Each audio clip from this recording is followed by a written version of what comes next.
वजीर खजाना असद उमर की वाशिंगटन में आलमी बैंक के सदर डेविड मेलपास और IMF के deputy managing director David Lipton से मुलाकात हुई है। आलमी बैंक के सदर डेविड मेलपास ने पाकिस्तान में जारी इस्लाहात के अमल को सराहा और पाकिस्तान की मदद जारी रखने की यकीन दहानी कराई है। इसी पर देखिए खुर्रम शहजाद की ये रिपोर्ट।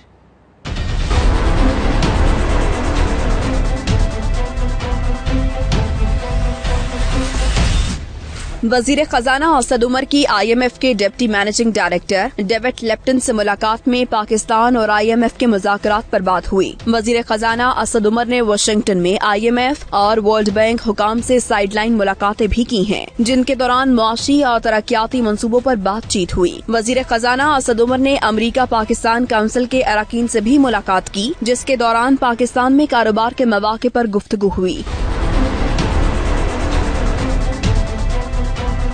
अमरीका पाकिस्तान बिजनेस काउंसिल के अरकान और मल्टीनेशनल कंपनियों के हुकाम से गुफ्तगू में वजीर खजाना ने कहा कि पाकिस्तान कारोबार करने वालों के लिए आसानियां पैदा कर रहा है। उन्होंने कहा कि अब तक IMF प्रोग्राम इसलिए नहीं लिया था कि उनके और IMF के दरमियान खलीज थी। पिछले 6 माह के दौरान IMF के साथ मालूमात का तबादला हुआ है।